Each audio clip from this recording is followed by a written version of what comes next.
la petite amie de mon frère a tenté de me séduire, puis a menti en disant que je l'avais agressée, ma femme, mes parents et mon frère m'ont traité de monstre. J'ai 35 ans, je suis marié depuis 5 ans à Sandra, une femme incroyable avec qui je partage ma vie, ma maison et nos projets d'avenir. Nous n'avons pas encore d'enfants, mais nous avons 2 chats qui sont comme nos filles. Notre rêve est d'avoir une grande famille, nous voulons 3 enfants, et nous avions déjà commencé à planifier sérieusement cette année. Nous avions la stabilité, l'harmonie et une vie tranquille jusqu'à ce que tout cela aille en enfer à cause de quelqu'un que je connaissais à peine. Sandra est enfant unique. Elle a toujours été très douce, très généreuse avec les autres. Elle m'a dit plusieurs fois qu'enfant, elle aurait aimé avoir un frère ou une sœur avec qui partager son enfance, mais ses parents étaient toujours stricts et distants, avec beaucoup de règles et peu d'affection. Cela lui a fait développer un besoin très profond de se connecter avec les autres, de créer des liens étroits, surtout avec d'autres femmes. Elle dit toujours que si jamais elle avait une sœur cadette, elle l'aimerait comme sa propre fille. Moi, par contre, j'ai un frère cadet, Julien. Il a 22 ans et vit toujours chez nos parents. C'est un bon garçon, un peu immature, mais je ne peux pas trop le juger, j'étais aussi un peu idiot à cet âge. La différence est que je suis parti faire mon propre chemin dans la vie dès mon plus jeune âge, alors qu'il dépend encore de maman et papa. Il y a quelques semaines, Julien est venu me voir avec un air inquiet que j'ai rarement vu sur son visage. Il m'a dit que sa petite amie, Cassandra, était devenue sans abri. Selon ce qu'elle lui a dit, ses propres parents l'avaient mise à la porte pour ne pas vouloir suivre un cours de cuisine. Cela m'a déjà semblé étrange dès le départ. Qui diable met sa fille à la porte pour ne pas vouloir cuisiner ? Je ne suis pas stupide, il peut y avoir de nombreuses raisons derrière une telle histoire, peut-être que c'était une plus grosse dispute, ou peut-être que la fille a d'autres conflits à la maison, mais bon, ce n'était pas mes affaires. Julien a demandé à mes parents si elle pouvait rester chez eux, au moins jusqu'à ce qu'ils trouvent une solution. Mes parents ne sont pas exactement chaleureux, mais ils ne sont pas cruels non plus. S'ils ont catégoriquement refusé, il devait y avoir une raison. En fait, ils étaient si fermes dans leur réponse que Julien s'est retrouvé à court d'options et s'est tourné vers moi. Pourrait-elle rester dans ton appartement pendant quelques semaines, juste le temps qu'on trouve une solution, a-t-il demandé. J'ai immédiatement refusé. Je n'aime pas les étrangers chez moi, peu importe à quel point je les connais bien. Cassandra a l'air d'une gentille fille, oui, mais je ne l'ai vue que quelques fois et de plus, notre appartement n'est pas grand. Avec Sandra et nos 2 chats, nous avons déjà juste assez d'espace, je ne voulais pas altérer cette dynamique.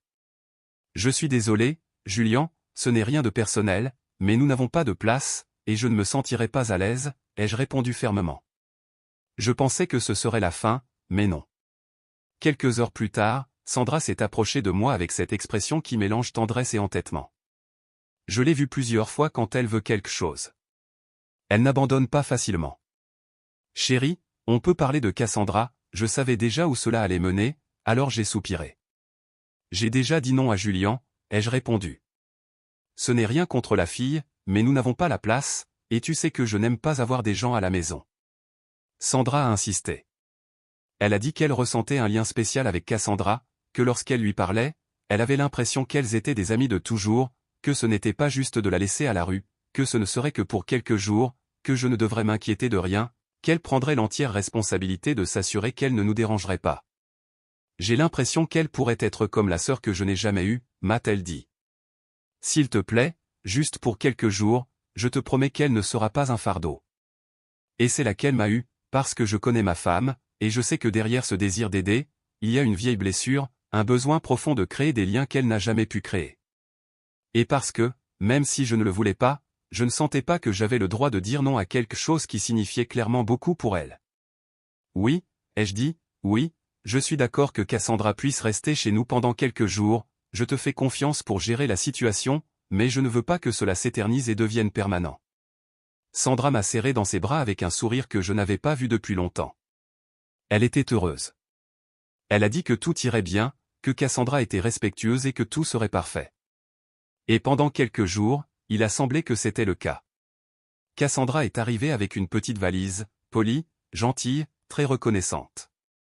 Elle nous a salués respectueusement, a caressé les chats, a complimenté l'appartement, a dit qu'elle ferait de son mieux pour ne pas nous déranger. Je l'ai saluée poliment, mais sans trop de chaleur. Non pas parce que j'avais quelque chose contre elle, mais parce que je me connais, si je commence à être trop ouvert, j'ai du mal à fixer des limites plus tard. Donc, j'ai préféré garder une certaine distance. Sandra était ravie, elle riait avec Cassandra, elles cuisinaient ensemble, elles discutaient un moment dans le salon, on aurait dit qu'elle avait vraiment trouvé cette sœur qu'elle avait toujours voulu. Et moi, eh bien, j'ai essayé de ne pas interférer, j'ai gardé ma routine normale. Je travaille à domicile, donc j'étais presque toujours dans le bureau, où je sortais pour des réunions. Le soir, nous dînions tous les trois, puis chacun allait de son côté. Tout semblait normal, mais il y avait quelque chose qui n'allait pas tout à fait, de petits détails, des regards furtifs, des commentaires errants. Je ne pouvais pas mettre le doigt sur quoi exactement, mais je sentais que quelque chose n'allait pas. Et même si je ne le savais pas encore à l'époque, j'avais raison. Pendant les premiers jours, j'ai essayé de me convaincre que tout irait bien, que ce n'était qu'une question de supporter une semaine, et ensuite Cassandra partirait, reconnaissante, sans laisser de traces. Mais ce n'était pas comme ça. Ce qui a commencé comme une petite faveur a fini par devenir un cauchemar. Cassandra, qui au début était réservée, a commencé à se promener dans la maison en pyjama qui laissait peu de place à l'imagination, des shorts minuscules, des chemises qui remontaient au-dessus de son nombril, sans soutien-gorge. Au début, j'ai pensé que c'était accidentel, qu'elle ne s'en rendait pas compte, mais ensuite c'est devenu une habitude. Elle passait devant moi sans broncher, comme si elle ne remarquait pas comment tout était marqué, comme s'il était tout à fait normal de s'habiller comme ça devant le mari de son ami. Elle a également commencé à entrer sans frapper, une fois elle l'a fait dans la salle de bain pendant que je me brossais les dents, une autre fois dans le bureau, disant qu'elle voulait voir comment un vrai adulte travaillait. Dans le salon, elle s'asseyait trop près, presque collée à moi. Je m'éloignais subtilement, mais elle revenait plus près comme si de rien n'était. J'ai essayé de me taire, de ne pas exagérer, je ne voulais pas provoquer de scandale à cause d'une mauvaise interprétation, mais il y avait quelque chose dans son attitude qui me mettait mal à l'aise. Et puis sont venues les petites phrases qui au début pouvaient sembler innocentes, mais qui ont ensuite commencé à franchir la ligne. Sandra a tellement de chance de t'avoir, si j'avais un homme comme toi, je ferais n'importe quoi pour prendre soin de lui, tu dois avoir beaucoup de femmes à tes trousses, n'est-ce pas? Avec cette voix et ces épaules, si j'étais Sandra, je ne te laisserais même pas sortir. Elle le disait entre deux rires, comme si c'était une blague inoffensive, mais je ne riais pas. Une nuit, vers 2 heures du matin, je me suis réveillé assoiffé. Je suis allé à la cuisine dans la pénombre, sans faire de bruit, et elle était là, Cassandra, accroupie devant le réfrigérateur, cherchant quelque chose, complètement inconsciente. Elle ne portait qu'un string noir et une chemise si courte qu'elle montrait tout le bas de son dos. Elle n'a même pas bronché quand elle m'a vu. Elle s'est retournée naturellement, « Oh, tu m'as fait peur. Je ne pensais pas que tu te lèverais, » a-t-elle dit avec un sourire paresseux. Il fait chaud, n'est-ce pas? Je n'arrivais pas à dormir. Je n'ai pas répondu. Je me suis retourné et je suis retourné directement dans la chambre. J'ai eu beaucoup de mal à me rendormir. J'avais l'impression de marcher sur la corde raide. Pendant quelques jours, nos deux chats se sont comportés bizarrement, l'un d'eux s'est mis à miauler sans arrêt, comme si quelque chose la dérangeait, l'autre se cachait, et quand on la touchait, elle sifflait. Comme je ne voulais rien exclure, j'ai décidé d'installer une caméra dans le salon avec l'excuse de surveiller leur comportement. J'ai dit à Sandra que c'était à cause des chats, que j'avais peur qu'ils se battent quand nous n'étions pas là. Ce n'était pas un mensonge, mais ce n'était pas toute la vérité non plus. Au fond, j'avais besoin de me protéger. Quelque chose me disait que le pire était à venir. Et j'avais raison. Quelques jours de plus se sont écoulés. Un après-midi, alors que Sandra était au supermarché, j'étais dans le bureau, en train de terminer quelques tâches professionnelles. J'ai laissé la porte entr'ouverte. J'ai entendu des pas dans le couloir, mais ensuite j'ai entendu autre chose, un murmure, « Tu as 1 minute ». C'était Cassandra. Elle se tenait à la porte du salon, portant, encore une fois, une de ses chemises de nuit presque transparente. Elle m'a fait signe de m'approcher. Je suis occupé, lui ai-je dit depuis le bureau, sans bouger. Juste 1 minute, a-t-elle insisté. Je suis sorti, non pas par confiance, mais pour la confronter une fois pour toutes. Je me suis tenu devant le canapé, elle a fait un pas vers moi, souriant d'une manière qui ne laissait aucun doute, je ne comprends pas comment quelqu'un comme toi et avec quelqu'un comme Sandra, elle ne t'apprécie pas comme elle le devrait, elle ne te regarde pas comme je te regarde, elle ne te désire pas comme je le ferais. Et sans plus tarder, elle a mis sa main sur ma poitrine, la descendant lentement. Je l'ai repoussée brusquement. Je n'ai pas crié ni réagi violemment, je me suis juste déplacé rapidement et clairement, ne t'approche plus jamais de moi, lui ai-je dit en la regardant dans les yeux. Tu franchis toutes les limites. C'est ma maison, je suis le mari de Sandra. Qu'est-ce que tu crois que tu fais? Elle m'a regardé avec un mélange de colère et de défi. Elle a croisé les bras. Alors ne dis pas que je ne t'ai pas donné l'occasion, ne pleure pas plus tard quand on te l'enlèvera. Je ne comprenais pas ce qu'elle voulait dire, mais son ton m'a donné la chair de poule. Le soir même, j'ai appelé Julien. Je lui ai tout raconté calmement, sans fioriture. Elle s'en va, je ne peux pas tolérer ça, elle doit sortir de chez moi. Mais sa réponse a été comme un coup de pied dans l'estomac. Qu'est-ce que tu racontes? Maintenant, il s'avère que toi, le frère exemplaire, tu es jaloux de ma relation? Tu ne supportes pas que quelqu'un m'aime? Qu'est-ce que tu racontes, Julien? Et si tu la mal interprètes?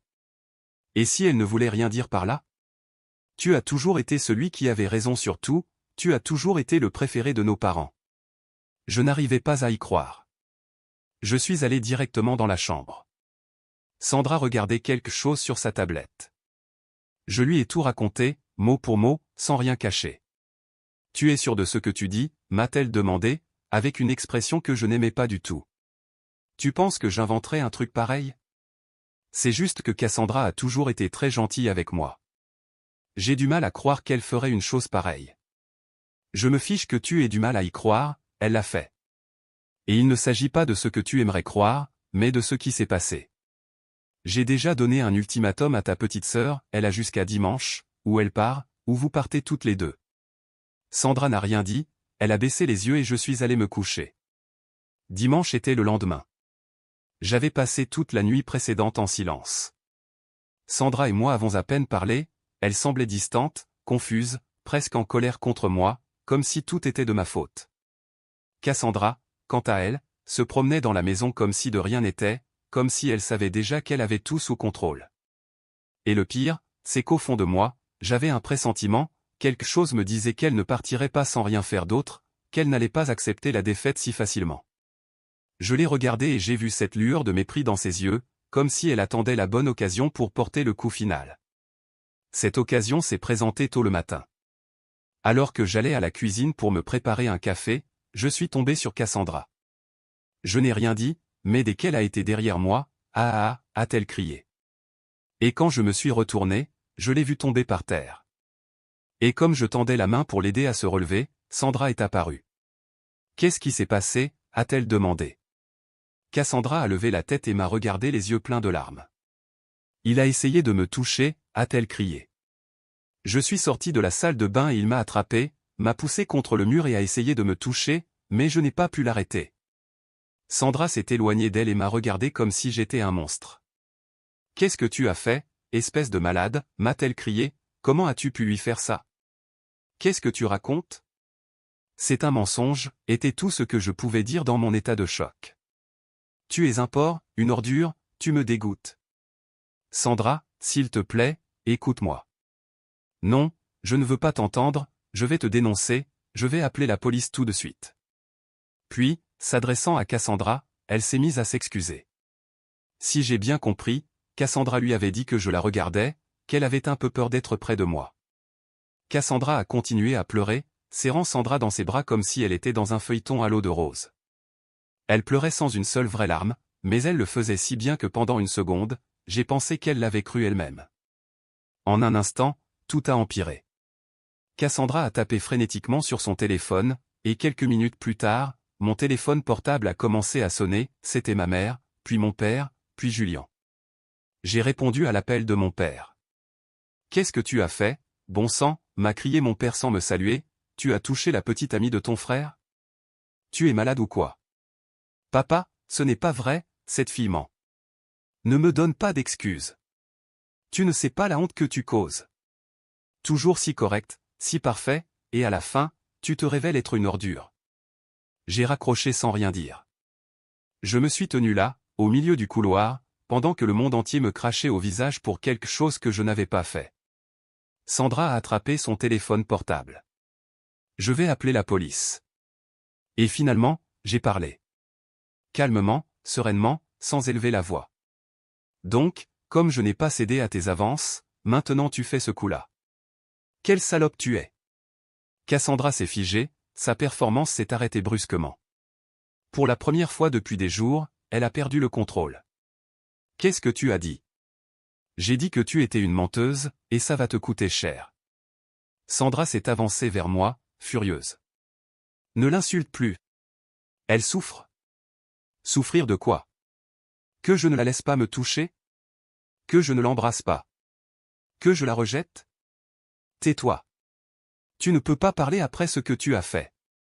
Très bien, ai-je dit en sortant mon téléphone portable de ma poche, alors voyons ce que j'ai fait. Elles se sont tues. Qu'est-ce que tu dis? A demandé Sandra, perplexe. Nous avons des caméras, tu te souviens? Je les ai installées pour surveiller les chats et elles sont juste dans le salon où, selon toi, tout s'est passé. Pendant que je connectais mon téléphone portable au téléviseur, mon frère est arrivé. Il a essayé de me frapper, mais je l'ai arrêté. Il a toujours été petit. Je lui ai dit que tout était enregistré et j'ai lancé la vidéo. On pouvait voir Cassandra sortir de la salle de bain avec une serviette, oui, marchant lentement dans le salon. Puis elle s'est arrêtée, s'est tournée vers le couloir, a regardé la porte du bureau, s'est dirigée vers le canapé, s'est assise, a regardé son téléphone portable, rien d'inhabituel jusqu'à ce qu'elle pose le téléphone et se tienne devant le miroir du meuble. Là, elle a commencé à s'entraîner, ajuster la serviette, prendre un air d'étonnement, de peur, de pleurs, elle répétait encore et encore, elle s'accroupissait, se levait, s'ébouriffait les cheveux, se serrait dans ses bras comme si quelqu'un l'avait touchée. Le moment final était brutal. Je suis apparu du couloir, et nous nous sommes croisés sans dire un mot, et dès que j'ai fait quelques pas vers la cuisine, elle s'est jetée par terre et s'est mise à pleurer. Personne n'a dit un mot. Sandra s'est couvert la bouche avec ses deux mains. Cassandra a fait 2 pas en arrière. Julien s'est figé devant l'écran. Non, a-t-il murmuré, non, ce n'est pas possible. Tu veux que je le repasse, ai-je demandé. Cassandra s'est retournée et a couru dans sa chambre, elle n'en est plus ressortie. Sandra a fondu en larmes, s'est agenouillée devant moi. Je suis désolé, pardonne-moi, je ne savais pas, je ne voulais pas te croire, je me sentais tellement trahi, je pensais que c'était vrai. Elle m'a rempli la tête d'idées. Non, ne dis rien maintenant. Je me suis tourné vers Julien, qui était toujours sans voix. Et tu m'as traité d'ordure, tu te souviens? Tu m'as dit que j'avais toujours été le favori, est-ce que ça t'a fait penser que je méritais ça? Non, j'étais confus. J'ai regardé Sandra, ma femme, ma partenaire, la personne qui était censée me connaître mieux que quiconque. Je ne veux plus te revoir, ai-je dit à Julien. Tu es mort pour moi. Et emmène cette sale pute avec toi. Puis j'ai regardé Sandra. Et toi, tu quittes cette maison tout de suite. Quoi? Non. S'il te plaît. Oui. C'est ma maison, et je ne veux pas vivre un seul jour de plus avec une femme qui a cru les paroles d'une étrangère plutôt que celles de son propre mari. Tu as pris son parti émotionnellement, tu m'as insulté, tu as appelé la police sans me laisser parler, alors oui, tu pars. Sandra a essayé de résister, mais sa voix n'était qu'un murmure entre les larmes, elle n'avait aucun moyen de se défendre. Il n'y avait rien qu'elle puisse dire qui puisse réparer ce qu'elle avait déjà fait. L'après-midi même, elle a fait une valise et est allée chez ses parents. Cassandra a disparu sans dire au revoir. Personne ne savait où elle était allée. Julien m'a bloqué sur tous les réseaux sociaux, je suppose par honte ou par lâcheté. Quelques jours plus tard, mes parents sont venus me voir. Ils se sont excusés, ont admis qu'ils avaient mal réagi, que c'était injuste, qu'ils étaient sous le choc, qu'ils ne savaient pas quoi me dire. Je les ai remerciés d'être venus, mais le mal était déjà fait. J'ai pensé à dénoncer Cassandra, croyez-moi, j'y ai sérieusement pensé. Non seulement pour la fausse accusation, mais pour les vrais dommages qu'elle a causés, j'ai failli perdre mon mariage, ma réputation et même ma liberté. Elle m'a pratiquement traité de violeur, elle a pleuré devant ma femme, elle m'a dépeint comme un monstre, et tout cela par dépit, parce que je n'avais pas cédé à ses avances. Mais comme aucune plainte n'a jamais été officiellement déposée auprès de la police, légalement, il n'y avait rien à faire. Tout est resté en suspens, dans une situation confuse entre adultes, et la loi ne s'immisce pas dans ce qui n'est pas écrit. Je n'ai jamais revu Cassandra. Je ne sais pas ce qu'elle est devenue. Les choses avec Julien sont irréparables. Non seulement il m'a traité d'ordure sans m'écouter, mais il a essayé de la justifier, même après avoir vu la vidéo. Il m'a bloqué partout, comme si j'avais été le seul responsable de tout. Je suppose qu'il est plus facile de vivre dans le mensonge que d'accepter que sa petite amie était une psychopathe et qu'il était un idiot de l'avoir fait entrer dans nos vies. Et Sandra. Sandra m'a cherché, m'a envoyé des SMS, m'a envoyé des messages vocaux en pleurant, s'excusant, disant qu'elle ne savait pas, qu'elle était aveuglée, qu'elle était manipulée, qu'elle ne me croyait pas, non pas parce qu'elle se méfiait de moi, mais parce qu'elle faisait trop confiance à la mauvaise personne, qu'elle voulait revenir, qu'elle m'aimait toujours. Mais non. Pas après ce qui s'est passé. Pas après avoir entendu de sa bouche que je la dégoûtais. Pas après m'avoir traité de porc, de malade, de monstre, sans même me donner l'occasion de m'expliquer. Une relation sans confiance est morte. Aujourd'hui, je continue ma vie. Je suis toujours dans le même appartement, je travaille toujours à domicile, mes deux chats vont bien, ils se comportent comme avant, la paix est revenue à la surface. J'ai appris qu'il ne faut pas céder juste pour maintenir la paix, qu'injuste pour quelques jours peut ruiner ta vie, que même les gens qui t'aiment peuvent te décevoir et qu'il vaut toujours la peine de se protéger, même quand les autres te disent que tu réagis de manière excessive. Grâce à cette caméra, grâce à cet instinct, grâce au fait de ne pas avoir baissé ma garde, je suis toujours debout.